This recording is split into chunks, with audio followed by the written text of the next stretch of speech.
Welcome everyone to another episode of Talking with Dr. T, where we bridge the gap in our conversations on faith and mental health. I hope you have enjoyed the episodes thus far. The first episode in July, if you have not seen it, go back and check it out. We focused on my brother in the ministry, Pastor Anderson, and his new book, The Pastor's Wives Diary.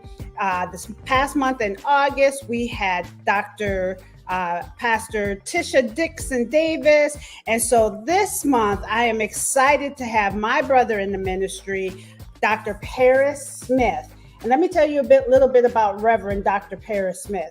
He holds a Bachelor of Theology degree from Tennessee School of Religion, a Master's of Divinity degree from the Interdenominational Theological Center, and a Doctor of Ministry degree as a Curtis Stewart Fellow from the United Theological Seminary, where we met.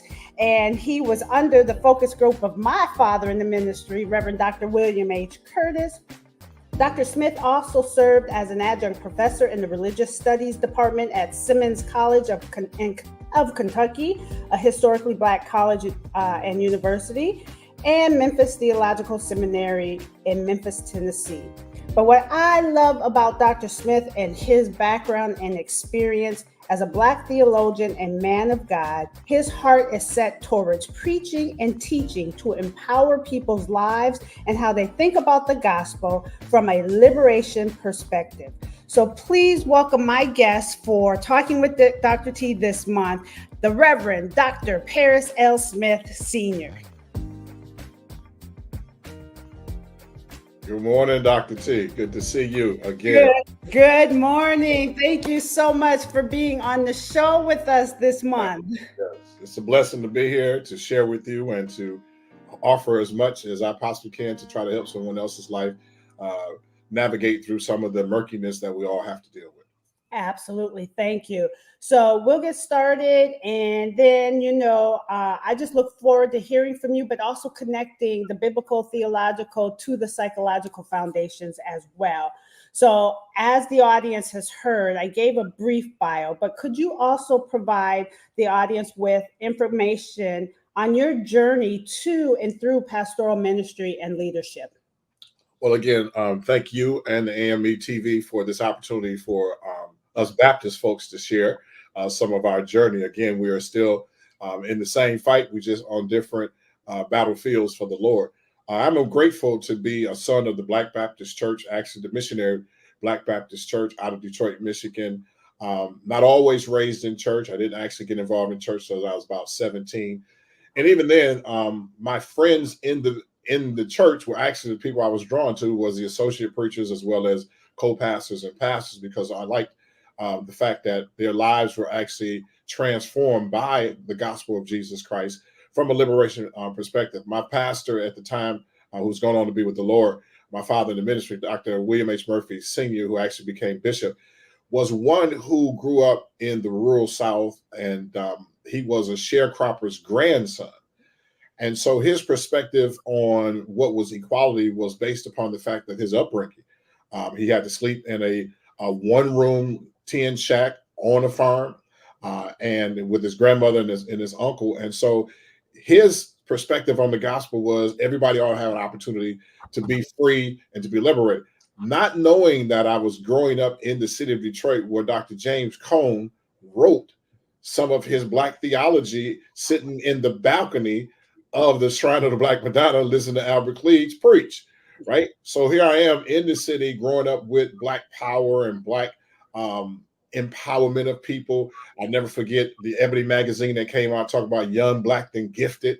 That was in front of my face as a collage at my godparents' house, and just being around the civil rights movement and understanding it from a child, and then actually studying it as a young adult and teenager, actually became, I think, the foundation for me to understand what Black liberation theology was really all about from the text. And so that became a part of me understanding my lens in reading the Bible, was to understand that the Bible is written under 6 different eras of persecution. It's written to people who are being persecuted, with a historical background to it to help us to understand how God helps us navigate through circumstances of life. And so the Bible history and world history are, are intertwined together. It depends upon what lens from which you read it or from what the writer's narrative is on that. So that helped me to understand that preaching the gospel and understanding the gospel of Jesus Christ was really about liberating people who were being marginalized, helping the poor, those who are being oppressed, and those who are being denied their very existence as a human being. And so I think that was the very beginning of my understanding of what Black liberation theology was all about. And then I started reading, right? Started reading James Cone. I have everything James Cone ever wrote. I came from a ferocious reader. Most people don't know this, but if you get an account with the publisher, you get access to what's coming out soon. So Orbis Press and I have been friends for a long time, right? As well as Judson Press and other outlets now that are opening up for Black authors and writers to be able to be published. And so I think that is the very crust of my understanding of Black liberation theology. And then I began to listen to the preachers who were prophetic in their voice when it came down to liberating people. One of the most prolific preachers that I heard outside of my father, the ministry, was Dr. Charles Gilchrist Adams, who was in Detroit, Michigan. Dr. Jeremiah A. Wright Jr., who is a big brother and mentor to me, as he calls me his friend. Then, of course, Dr. Freddie Haynes the third, and then Dr. Carolyn Ann Knight. These people are the voices I began to listen to. And then I began to expand to Dr. John W. Kenney, whose voice I heard for years, and then Marcus Cosby, and then Ralph West, and then, of course, Dr. Curtis, Dr. William Curtis as well. And so all of these voices have helped me to hear. And then I started hearing some of the historical voices of C.A.W. Clark when he first began to preach at the L.K. Curry Ministers Institute, which is a part of Bishop College. And then I learned about Bishop College. And so, again, I've been on this journey come this Saturday for 38 years. Wow. Wow. Wow. 48 years as a preacher. I'm not one of the popular preachers. I don't have a household name, but I am a pastor who really believes in preaching the gospel in a way that it helps liberate people. And that's really the crust of my beginning. Yes, I love that. And thank you for giving us a snippet of your journey and your background and philosophical and theological approach. I'm wondering, how do we take this idea of being a Black theologian who's trained in Black theology and apply it to the psychological foundations and a cultural context today where we are in a mental health pandemic? Well, I think the challenge is that I think we're over inundated, and it's like an oversaturation of what narratives people are now being given to think. Anytime you want to erase history, American history, Black American history, white American history in this country, you are causing some psychological and mental health issues because the book says one thing, but my reality says something else, right? And I think the challenge comes in is that we're actually dealing with so much oppression from so many different areas that we actually don't even know how to address them, right? At the church or at the academy, right? And let's know even at the home. I think the home front has not been given the proper ingredients and essentials, I think, to help them function outside the home, right? There was a time that you did have the village at the home, the village in the neighborhood. I was just talking to a group of a family of two who are from two different ethnic backgrounds, who are from a caste system of arranged marriages. Right. One was from India, the other one was from the Middle East, and they both come from the backgrounds of families deciding who you're going to marry and how you're going to raise your children. Right? Well, when I study other backgrounds and other ethnicities, I notice that they continually stick with what works for them. They don't make an adjustments to try to fit in with the larger context of society to get someone else's approval, because their approval comes from within the village. And I think we've lost that piece in the village, that we don't have anybody who pays attention to behavior patterns that are detrimental to the longevity and the health of the village as well as the individual. And I think that's what Black theology helps us to recapture our village, right? I love what the womanist movement has been doing. I was there with Dr. Jacqueline Grant at ITC, so I had a chance to talk to those who were at the crust in the beginning of that, Katie Cannon and others that we've studied, as well as she just left. I can't think of her name right off the bat. She just left Vanderbilt, right? Can't think of her name right off the bat. I know who I'm talking about. But those women who have helped us to understand that a woman's voice is valuable in society, but also valuable in church and valuable to think about across the board. So I think what's missing is the foundational piece at home. Absolutely. I appreciate that overview. So when we think about home, the Black church is our home. If we go back to the civil rights movement, whenever we were having any kind of challenge in anything, educationally, economically, spiritually, we went to the church. That idea is still there, but now how do we help the church, especially coming out of this pandemic, with defining the role of the church today as it and the church inside and outside the mortar brick walls, but how do we help home to understand the role of bringing in mental wellness and well-being and mental illness? Well, that's a big question, right? That's a big question.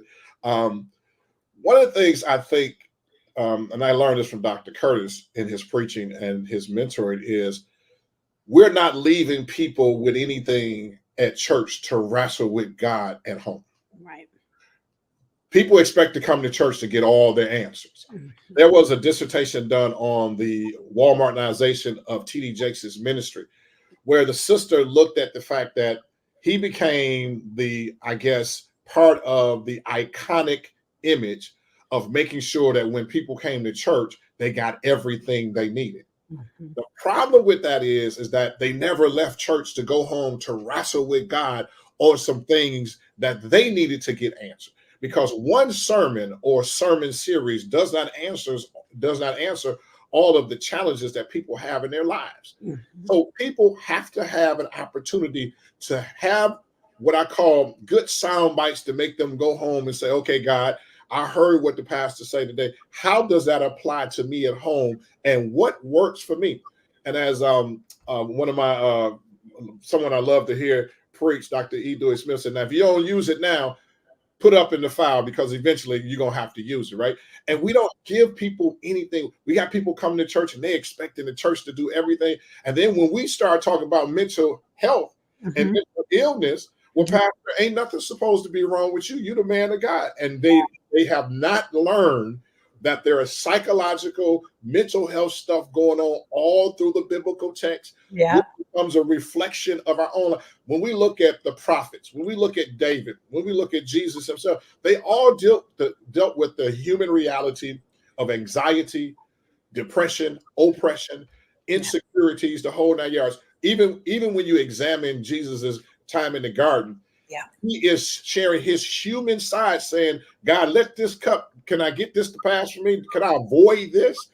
Those are, so if Jesus dealt with the human reality of what's going on, the psychological reality, they say that his body was so much under pressure that vitamin K in his body that clots the blood was broken down, that he starts sweating blood out of his sweat glands, right? Yes, so that's anxiety. Yes. That's pressure. That's mental challenges upon him. Even with the woman with the issue of blood, while most people think it was a physical issue, the oppression of Roman Empire of that time is what was giving her that chronic bleeding, right? Yes. So when we look at the other sister who T.D. Jakes made famous, Woman, Thou Art Loose, right? It says there is an outside force that is bending her over in society. You can go on any one of the major cities in this United States of America and see people bent over in the street, on the street, and something has bent them over, right? Yes. Whether it's a drug, whether it's a narcotic, whether it's a system, what have you, something has made people live their lives bent over. And so we miss that when we try to examine what's wrong with people. So we'll say, oh, they out of their mind, we give them a pill. Some stuff in society is not going to be solved by a pill. Yes. Unless that pill can fix the systemic issues that are going on in our lives and the systemic issues that are affecting our churches and the communities around our church. I mean, honestly, here's my thinking. I always thought that the church was strategically placed in the community to have impact and transformation in that community. I've Absolutely. always thought that, right? Yeah. While many years of my ministry, I've always longed for serving in a church that had a Black influence to change the community and change the neighborhood. And I've learned that on my journey. So I've pastored in 5 different churches in 5 different areas of the country now, that everybody don't see the church like that. Yes. Yes. And it's and especially when you got 25, 30 churches within a 3-mile radius. Right. What are y'all doing? Right. That's the question. You know, and so we ask that question on the inside of the church, but the people on the outside of the church ride by our churches and say, okay, so what is that all that? What is all that? Yep, absolutely. You know, as I'm listening to you and we talk about home and home being our church, right?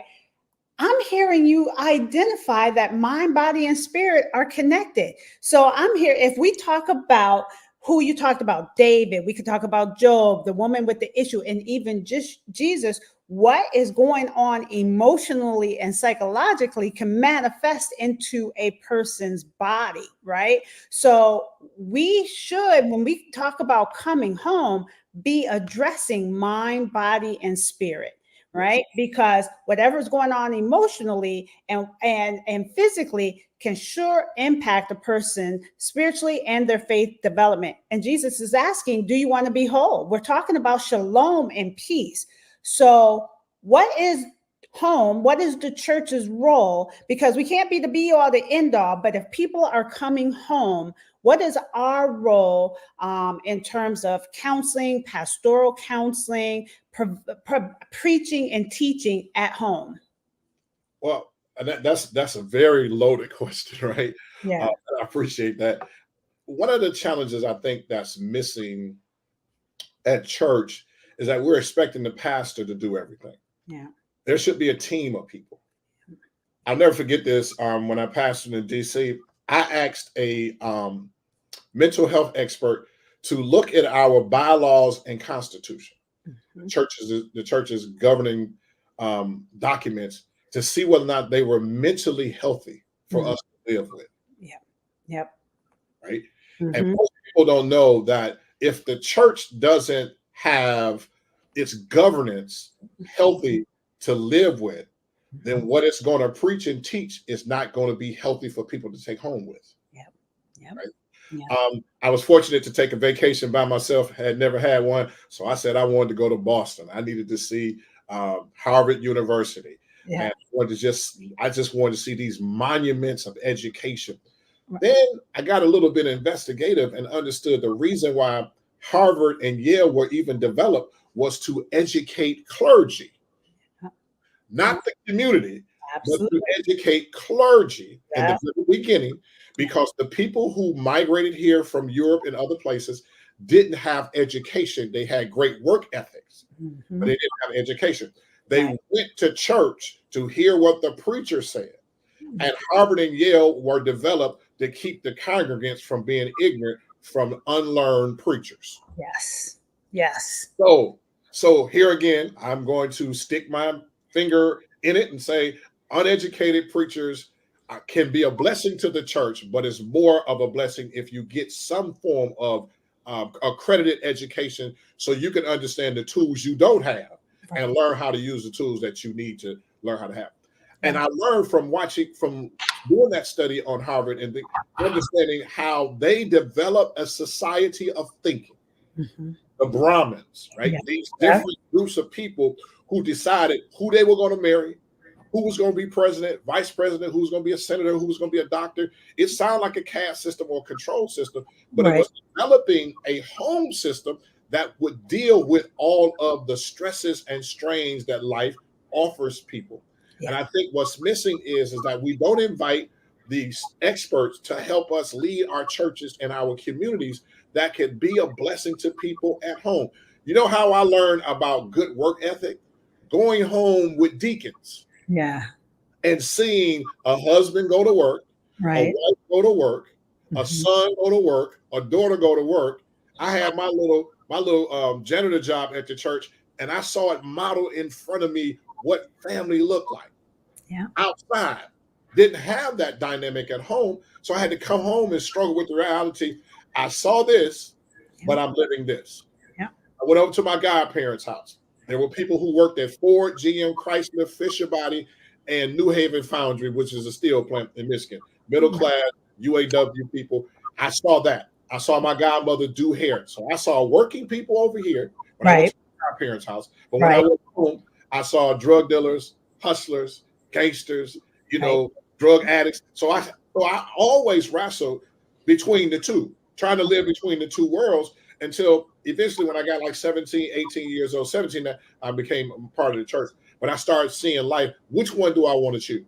Do I want to choose what I was modeled in front of me or the reality to which I've lived? And so for me as a pastor, I had to learn the value of a therapist myself, because I didn't know that all of the stuff I had saw was affecting everything that I was living in my reality. And most of my failures in life and my struggles in life have been wrestling between those two. Here is what I'm trying to model and learn, but here is the reality to which I come from.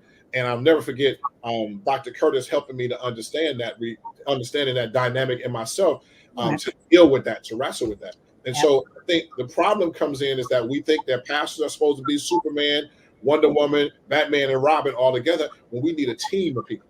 We're not Jesus, right? So we need specialists who can help us. We need counselors. We need therapists. We need life coaches. We need people who understand family dynamics. We need people who just understand community dynamics. We need to have more people that are helping us to understand how to feed ourselves, our own self-care, as well as minister to those to whom God has given us the responsibility for as well. I love it. Thank you. So there's a couple things I want to say. Inviting people to walk alongside you as the pastor, to helping those in the church, at home, helping those at home. So on the flip side, for me as a clinician, as an educator, I'm helping clinicians with understanding you have to be culturally competent. You have to know the cultural context of a Black church or any faith community, because if somebody's going to invite you, there is going to still be this suspicion a little bit until they develop that relationship with you. And the question, the unspoken question is, how are you, who I am inviting as a clinician, going to be different here in my home than how people have treated us outside of the church? And so I think if we can get everybody to understand that we got to work together as a team in the body of Christ, that we have to make sure that we are talking about faith and mental health as clergy, but also talking about faith and mental health as clinicians, as psychologists, as social workers. So I appreciate that. The other thing is, I've said this in another show, but I use my experience at United Theological Seminary. So here it is. I'm a clinician. Pastor Curtis says, now, you know that by the mere fact that you're here at Mount Eric Baptist Church and running this counseling center, you need to develop your theological and biblical foundations. No problem. I get there. People know that I'm a clinician, and there was like this, oh no, we can't get close to you because we don't want people to think that we're talking to you about our own stuff. And so there was kind of this gap between right there in my training program of bridging theological and biblical foundation, psychological foundations. But today, all of my colleagues that I went to school with are saying, okay, we need to do that more. So I think by what we're doing here today, Dr. Smith, is that we're helping people to understand we can come together and walk alongside. So I appreciate that. The other thing you mentioned is you really kind of started talking a little bit about your own personal journey, your spiritual autobiography. So at United, we had to write our spiritual autobiography and identify those past areas of our life where God had his hands on us, but areas that we need to work on and heal and finish, and then to be able to go back into those contexts and help other people. So I'm going to just read something a little quick. And think about your spiritual autobiography and think about this question. In his book, Wounded Healers, Henry Nouwen writes, nothing can be written about ministry without a deeper understanding of the ways in which ministers can make their own wounds available as a source of healing. Anyone who has studied Charles Spurgeon knows that he battled severe depression, that he was frequently unable to preach. Charles 𝒂𝒑, in his book, Toughest People to Love, How to Understand, Lead, and Love the Difficult People in Your Life, including yourself, writes, these people, meaning great Christian leaders, remind me to consider my own story, my own difficulty before presuming to engage in the struggles of others. So again, let's talk about why is it important for pastors, even counselors and church leaders and other helping professionals to increase their self-awareness on the suffering in their own hearts as a starting point to understand counseling, ministry, and mental well-being. Wow, again, there's so many directions to go in that. I think honesty is very very helpful when the person in ministry leadership role can be honest with their audience and people with their own struggle. My biggest struggle in my spiritual biography of writing it was being able to put into writing my biggest struggle. It's been abandonment, right? Mm-hmm. At 6 weeks old, 6 months old rather, my parents, my mother, my father was in prison at the time. My mother gave me to my godparents and didn't come back to get me till I was about 3 years old. Right. And so I struggled with abandonment in my marriages. Yeah, I struggled with abandonment in my family as well, because we were set not to be successful no matter what we did. Right. We were kids of two drug dealers who were felons. My father was a heroin user as well. My mother never got high in her life. She'd only smoked Cool Mile cigarettes, right? She smoked Cool Mile cigarettes for 50 plus years of her life, right? And so we were always slated by our aunts and uncles as Estelle and Robert Lee's kids. They ain't gonna make it. Not gonna make it. As much as I love the Black Baptist Church, I was also denied access to the Black Baptist Church because I came from the wrong side of the street. I was late. I went to church and people had a suspicious eye because they didn't know whether or not I was involved with the gang bangers, because I knew all the gangs and was part of gangs in Detroit, or whether or not I was a drug dealer. And honestly, always had a job. I mean, always had a job. My first job was as a paper boy when I was 8 years old. So I've always liked my own money, right? But that part of not having the family nucleus and having a father who could embrace me. Now, my father was very strong and stern when it came down to education, work ethic, and respect. That's why I still say yes, ma'am, and no, ma'am, even to people who are younger than me, right? I still say it out of respect, right?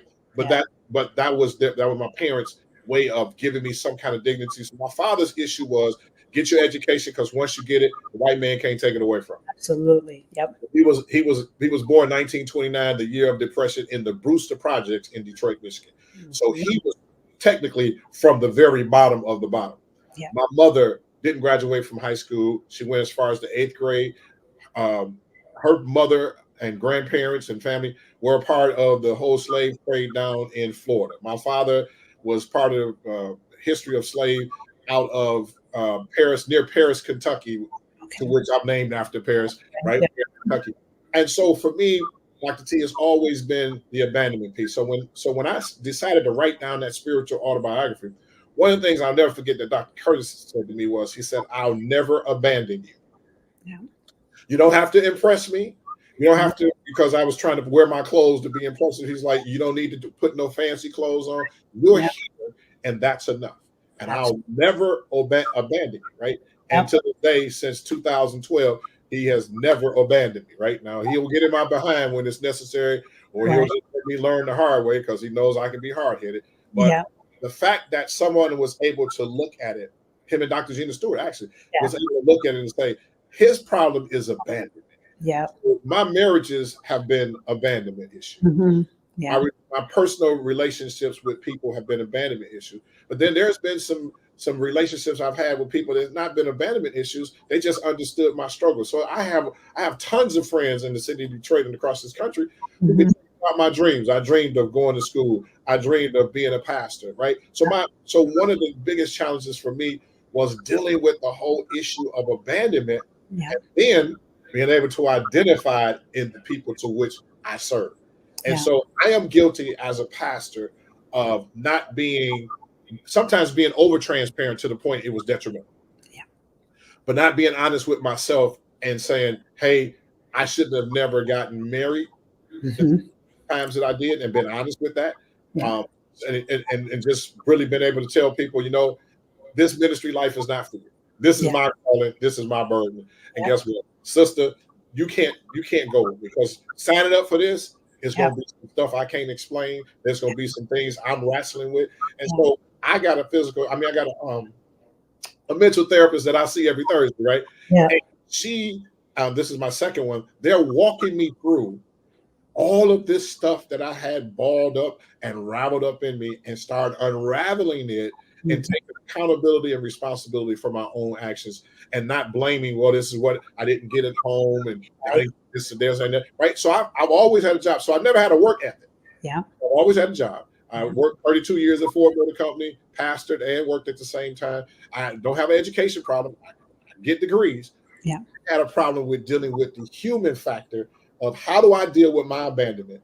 Yeah. How do I learn not to abandon others? And how do I teach other people who are wrestling with the same thing? And it was having a mental health therapist talk to you, right? You got it, as a pastor and as a leader, you got to be honest with yourself and with the people. Say, here are my scars. Yeah. I'm not perfect. Right. I don't have it all together. Right. I don't have all the answers either. Right. Right. I'm struggling. You help me, and I'll teach you how to get some help for yourself. And here are some of the things and I think in our honesty and our transparency, up to a point, because everybody can't handle our story. Yeah. Help people to understand, how does Jesus minister to us in our particular abandonment? Did Jesus deal with abandonment? Yes, he did. Yes, he did. He did. And here is the thing that most people know. I got this from Dr. John W. Kinney. It says that Jesus ministered all over Galilee. Yes. There are villages in Galilee that are not mentioned in the Bible. Yeah. He also tells us, I have sheep from another fold that y'all don't know of. But we don't even know what those people's problems were that he dealt with, because there's not enough room to write everything down that Jesus did. But we have enough content in the Bible that helps us to understand there's not a human condition that the Bible does not address. Yes. And in it addressing it, there is a liberation motif behind why it's even being exposed, yes, even being explained, and how the choices that you make are going to make a difference in your life. Everybody that Jesus came in contact with, if they didn't obey what he said, there was the opposite of the consequence. Absolutely. Absolutely. Right? It's the same. I love it. We could just zoom in right there, because you really talked about the pastor as a person. Absolutely. A pastor has their own stuff. And I appreciate your honesty and transparency here on the show, and also talking about seeing a mental health therapist, but also doing that to be an effective pastor as a shepherd, and going out and shepherding in the flock. And so they go together.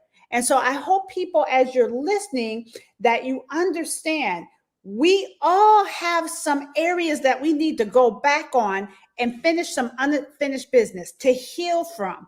As I tell my counselors and those that I'm training in pastoral counseling, when you're counseling, you can only take the client or the congregant as high as you have allowed yourself to go. And so if you have not allowed yourself to heal in certain areas, if you're working with somebody who has those same issues, you're not going to be able to take them further than what you have grown. So there is a connection between the two. So thank you. There's a marriage between the two. So I guess based on all of this, what tips and suggestions would you give to clergy as it relates to mind, body, and spirit, and bridging the gap between the theological and psychological foundations? Well, again, another very good loaded question. So physically, I think we need to take our physical health serious. Yes. Routine doctor's visits, proper diet, proper sleep, proper unplugging from social media and screens in general, for our own physical health, and for our mental health, as well as our psychological health and our spiritual health. We need to be honest with ourselves.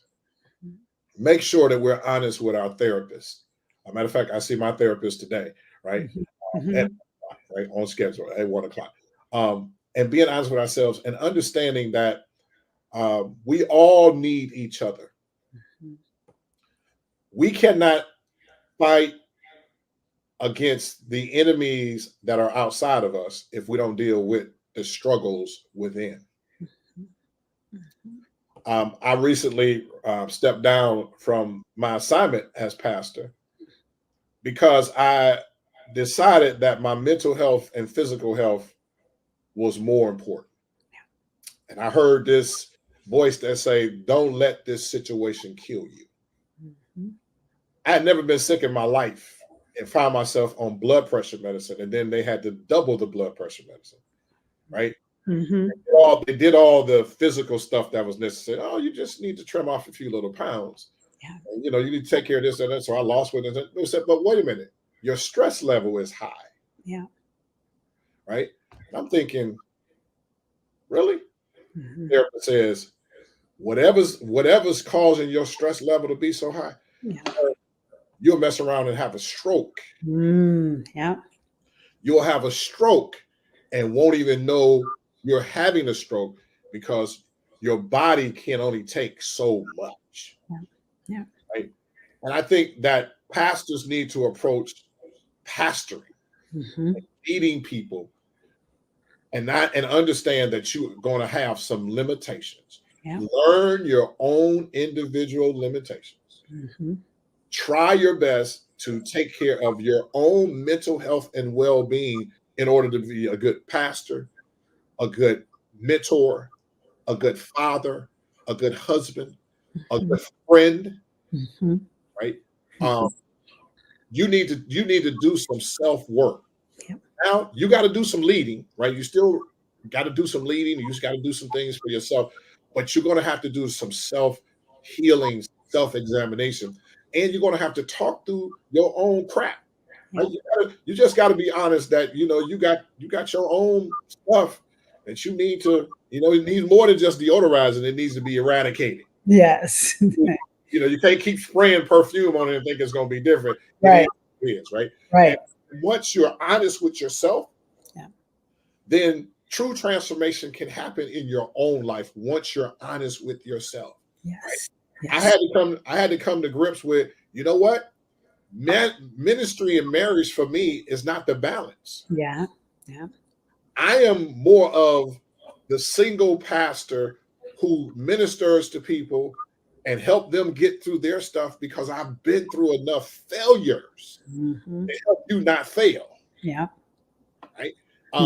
And that's the thing, right? So while we want to talk about how great and wonderful and successful we are, there are some of us pastors who have failed enough to give you wisdom to keep you from failing going forward, right? Because everybody's story is not, I've been married for the last 40 years to the same wife, and I pastored the same church for the last, 25, 30, 40 years. Everybody not gonna have that story. That's exactly right. They're not gonna have that story. I'm 61 years old, right? If the Lord ever decides to let me get married again, it's gonna be the Holy Ghost and everybody coming and tell me, okay, this is the wife. Right? Yeah. But when we get 30 years in with a sister, I'm 91. Right. 30 years. Yeah. 30 years with a church, I'm 91 in 30 years. But if I think I got 20 left. I think I can do up to 80, 81 years old. I got 20 left. Out, right? Yeah. But that's the thing. And it's just being honest with who you are as a person. Yes, I would love to be married and happy and have the wonderful and da. But Sister Tanya and the rest, that didn't work out. That hasn't worked out for me. I haven't been successful. That's the only area that I have not been successful in. I've been successful in other areas of my life, but that's the only area. And I had to deal with that, right? And I tell people all the time, they talk about Paul had some physical ailment. I argue that Paul's thorn in the flesh was actually his loneliness, lack of companionship. Yeah. And here's why. Paul knew that he could not be a biblical husband because he had a missionary journey on his life. Mm-hmm. So Paul couldn't be at home Right. to watch the kids, play ball because he was somewhere in Thessalonica talking about Jesus, right? His mobility and his flexibility was limited because he didn't have the agility that we have now to fly and to travel this and the other. So Paul, ideally for me, Paul's thorn in the flesh was his anxiety of loneliness. Absolutely. The man was depressed. Yes. In order for you to write in a jail, yes, you're depressed about your reality, but your relief is talking about Jesus. But the man is in a jail cell, right? Yeah. There's stuff going on in his life, right? And we learn from Paul's ministry that he goes from Saul to Paul, and in that transformation, he doesn't leave all of Saul behind. Right. As right. Paul, he still got to deal. Excuse me. He still got to deal with the reality of Saul. Yes. Yes, I'm a changed man. God called me to preach this. Right. I'm Dr. Lee Smith, but it's this other guy named Chico. Yes. My street name that I still deal with. Yes, absolutely. Yep. And sometimes he not easy to deal with. Right. I appreciate that. And as you talking about you and what other pastors need to do and being aware of Paul and Saul and Dr. Smith and Chico, Dr. Tanya Tinsley and her alias, we all have that, right?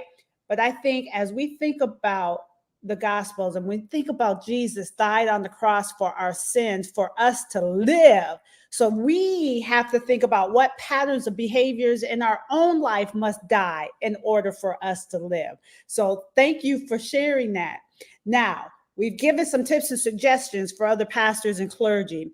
You see a mental health therapist. I already know right now my students are going to be required to watch the show. There are going to be other clinicians watching the show, other counselors. What tips and suggestions do you have for the counselors, the therapists, when it comes to working with congregants from a church, as it relates to working with pastors and clergy? To be honest, honesty is going to be the biggest hurdle to get over. Just be honest, right? I have a friend who said that he can come to your church and just be in one service and tell you when is the best time for the offering to be taken. Right? He said he can examine the service and tell you when is the best time for the offering to be taken. Okay. He said also he can examine your service and tell you what's wrong with the sermon. Okay.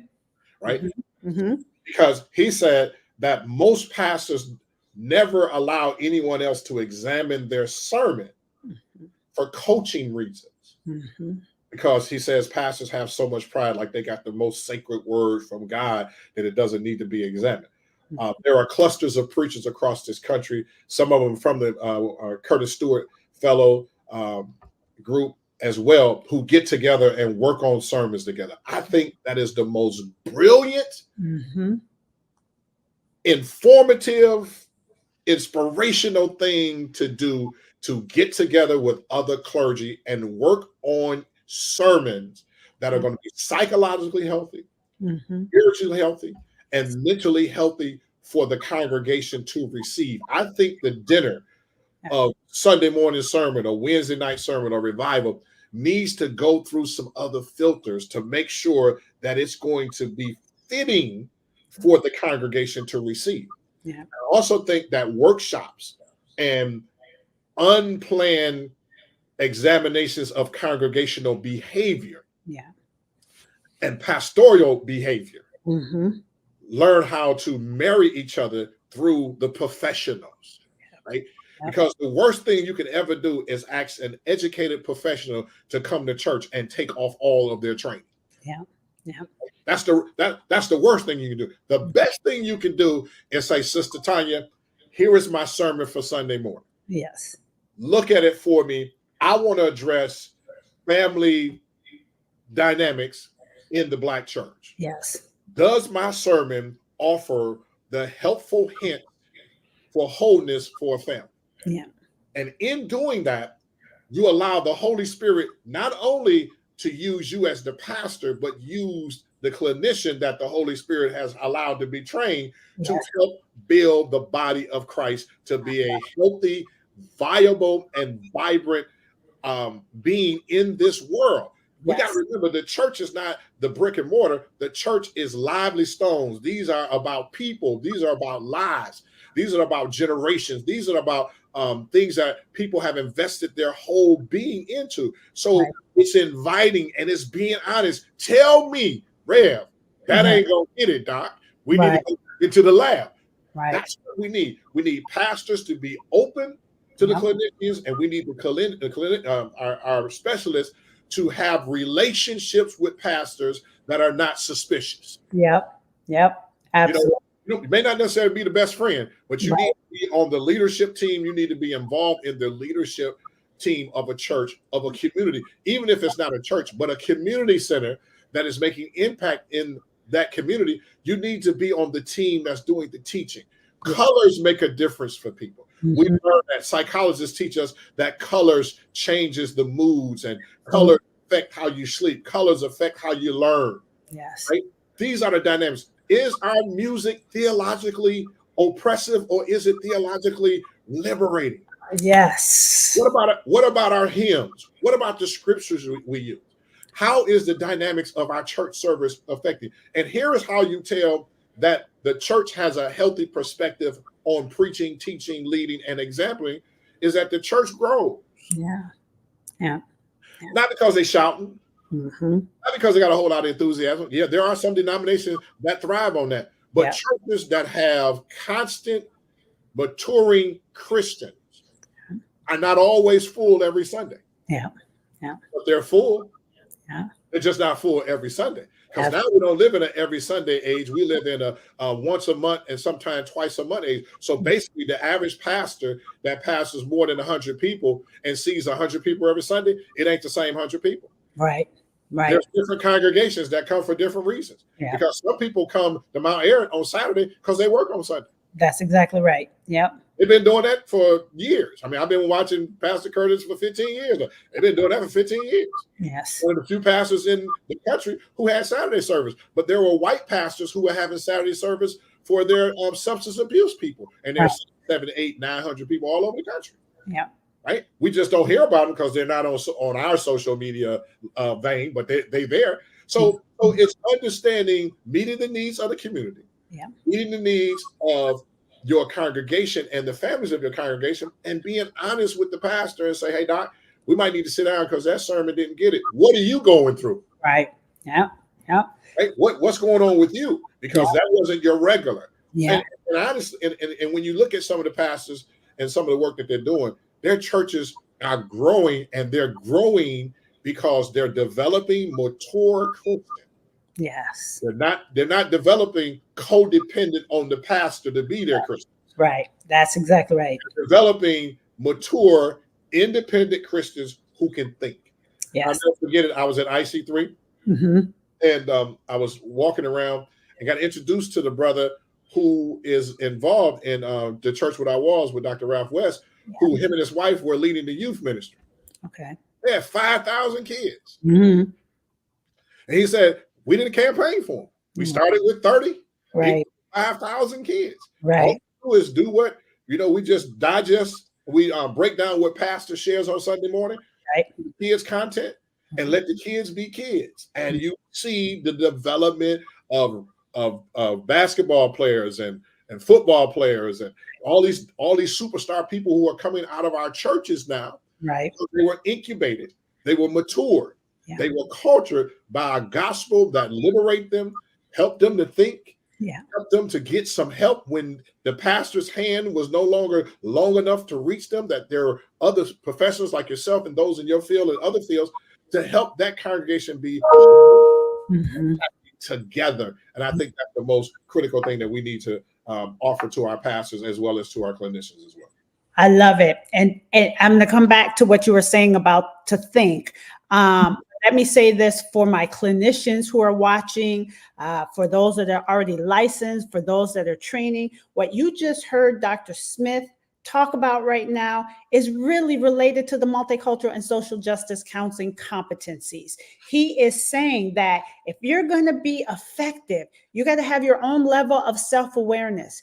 You got to be knowledgeable of the cultural context and of the individuals and groups that you are serving. You have to develop cross-cultural, culturally appropriate skills and techniques. It's not a one-size-fits-all. And first and foremost, you have to develop a cross-cultural therapeutic relationship. That pastor that you're working with, those congregants you're working with are not going to care what you know until they know that you care, and that there is a relationship and the diminishment of that trust, that mistrust, and the trust that you are going to help me genuinely and effectively. So I just want to say that for those clinicians who are watching, but I have generalized that to those who are pastors as well and providing pastoral counseling. I want to go back because you said something about thinking. So, you know, we both have a mutual father in the ministry. So I'm going to quote something that Pastor Curtis said, and I love it. We have to be mentally strong just as much as we are spiritually and physically strong. All three are always in synergy together and represent total health and wellness. Yeah. Of course, that's Dr. Curtis, right? Yes. The beauty of listening to that kind of knowledge and wisdom is that you can build upon that, right? Strong minds, strong bodies, and strong spiritual beings is who we have been empowered to be by God through the aid of the Holy Spirit, with our example always being on the Christ who liberates even in his death. Right? Not only is he liberating people in his life, but he's liberating total humanity through his death. And you can't liberate through your death if you don't have a strong mind, strong body, and a strong spirit. Paul said, I want to know him. I want to be partners with his suffering. I want to experience his death. And I want to have resurrection power living in my life. And he says these not as a finality, but as a cycle. It's a cycle. Resurrection is not one time, it's continuously. Something got to suffer. Something got to die because something's getting ready to be resurrected. I love it. Yes. So it's a cycle, right? So those things that you suffer with, they're going to have to die because a new part of you are going to be resurrected. So I'm learning to suffer with abandonment. So that when it dies completely, right, then something new is going to resurrect in me as a person, as a man, as a father, as a granddad, right? So I think if we understand what Paul is saying, not as finality, but as a cycle of things that must take place in our lives, then we always experience, because Paul turns around and says, though our outward man dies, our inward man is renewed. So that means something is dying and something is being renewed. Something is dying and something is being renewed.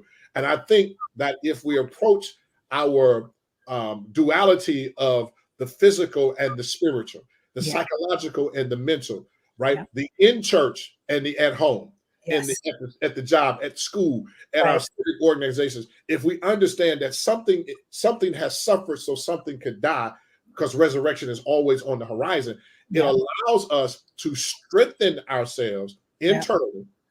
Right? And it allows us, because most of our strength is not always physical, it's the internal strength that determines whether or not we're going to be physically strong, right? It's the boxer who kept getting knocked down. They kept saying, why did you keep getting back up? He said, because I never got knocked down on the inside. And I think what Dr. Curtis is helping us to understand is that the internal strength that you must exhibit mentally, physically, mentally, and emotionally is the strength that's going to help you deal with the winds and the whirlwinds of life. People got to understand, if you survive this pandemic, you need to have some download of all that stuff that you went through to survive the pandemic and still get up Sunday morning and still get up Monday through Friday and go to a job and still are able to function in some capacity. You are stronger than you're giving yourself credit for. Absolutely. And I'm sorry. I just want you to say it again for those in the back. There is nothing wrong with allowing some pattern of behavior to die in order for it to be resurrected. Say it one more time in your words, Dr. Smith. So something has to suffer until it dies, because something new is going to be resurrected. Absolutely. And it's okay, listeners, to understand that. All right. I appreciate that. I love that. Thank you. Thank you, Dr. Smith. My pleasure's all mine. So as you think about, we have a variety of listeners, right? We have those that are clergy. We have those that are different leaders in the church. We have those that might be just popping by our social media sites and see our interview and just want to peek in. We have those that are clinicians and other helping professionals. What might you want to say that you haven't said that you want our listeners to know? Don't quit. Don't quit on you. Don't quit on the possibility of what can be resurrected from your bad situation. Don't quit. It's going to hurt. Mm-hmm. It's going to be painful.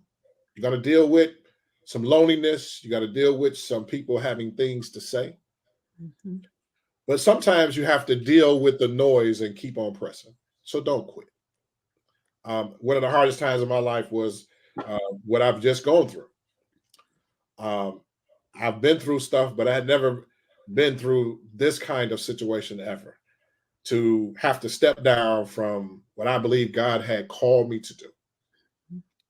To lose a marriage in the midst of all of that. Mm-hmm.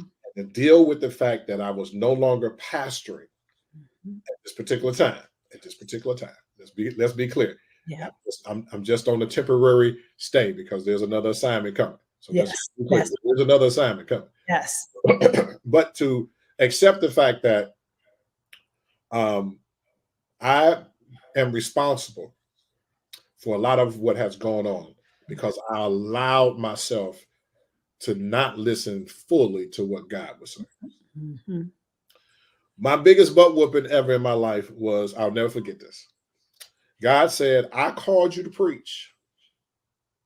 Don't ever put anybody else before my calling, my anointing. Mm-hmm. I can give you a wife. Mm-hmm. I can give you relationships, but ain't none of them give you my anointing. Ooh. Ooh. And I wrestled with that for years. And I heard that again. Mm-hmm. Don't ever let anyone get in the place of what I called you to do. Yeah. I'm not being arrogant. Yeah. I'm not being selfish. I'm just being honest. Yeah. That's what God said. That's right. He said, I told you to preach or die. Yeah. That was my calling. You either preach or die. Yeah. And so the fact that I chose to submit to God's will, and I've not been the greatest of pastors, and I'm not one of the greatest preachers, and my name is not being called to show up every place, but I do believe that I've been faithful to God. I've been faithful to the calling, and I asked Pastor William Anthony Jordan the other day, as well as Dr. Mark Wainwright. I said, I pray that God hasn't fired me and I didn't know. Right? Mm-hmm. Churches can vote you out. People want you to step down. But if God fires you, you're in a lot of trouble. So I pray that the Lord hasn't fired me. Yeah. And that he will give me another opportunity to pastor and to lead his church. I won't say that I'll never get married again, but that's not my primary desire. Absolutely. Primary desire is to do what God has called me to do. If the Lord decides to give me someone to walk with me in that, fine. If not, I'll have to deal with my own issues in that regard. And I accept the responsibility. You can always blame other people for what happened in a marriage and what happened in a church, this and the other. But as the pastor, I accept my responsibilities. Yeah. I accept the fact that I didn't make some of the right choices. I was not thinking. And some things I should have just never allowed in the first place. Yep. I didn't need to get married. I was already pastor and single, no scandals. Right. Everybody wasn't running around. Right. Right. And so I was fine. But I thought that's what the Lord wanted me to do. I decided to get married. And again, I apologize publicly and privately for the fact that, I should have never got married this last time. Should have just stayed doing what I was doing. Right. And it's not anybody's fault but my own, because it's, I take the responsibility for it. And so failed marriage, having to step down from a church because of the mental and psychological stress that was happening with me, as well as it was affecting my body, was that I made. But I pray that God has not abandoned me. He hasn't fired me from the mission field to go and preach and do what he has asked me to do. And that is in true transparency. I appreciate it. Thank you. So based on your true transparency, I want to say two things. One, to our audience, Dr. Smith said, don't quit. Don't quit. But I'm also going to say to you, Dr. Smith, my brother in the ministry, don't quit. I hope I don't get emotional, but you know, I reached out to you. I want our listening audiences to know we have known of each other. We went to school, but this is our first time engaging in conversation. And I had to be obedient to the call because God placed in my spirit to reach out to you for whatever reason to say, bring you on the show and let's have a conversation. So last year in July, I had a preaching assignment in Maryland, and I said, Lord, I don't know why you called me to this, but I'm going to go on a self-imposed sabbatical. And a friend of mine who's a pastor said, how can you do that? That's not what God told you to do. Dr. Smith, God called you to this. You're not fired. God is still working with you and through you. Bless you. Don't quit. Thank you. Thank you. Thank you so much for being on the show. I am so honored. I'm humbled. I'm privileged to have you on the show, and I will be keeping you in prayer. And I ask our listening audiences to keep you in prayer as well. So thank you for being on Talking with Dr. T. Thank you. Thank you so much for inviting me to be here. And again, I always try to make sure that I make my mentors, Dr. William Curtis and Dr. Gina Stewart, proud of the work that God is able to do in my life and through my life, because they did a lot. Absolutely. Absolutely. Thank you. And I'm grateful for them both too, as well. So thank you so much. And as we come to an end of the show, thank you all for joining us tonight live, but also thank you for those that may watch the show on social media after the fact. And please join us next month in October. I'm honored to have my sister, my friend, Dr. Laverne Collins. She is a clinician in North Carolina. She is a minister in her church. We are like minds, and we are actually going to get together in person to record Talking with Dr. T in our next session. Join us in November. I have Dr. Wayne Croft from St. Paul's Baptist Church in Westchester, Pennsylvania. And in December, I have Dr. Jerry Carter from Morristown, New Jersey. So I'm excited about my guests, past and present. And in 2025, I have some exciting guests coming up. So continue to watch Talking with Dr. T here on AMEZTV. Thank you all. Have a good night.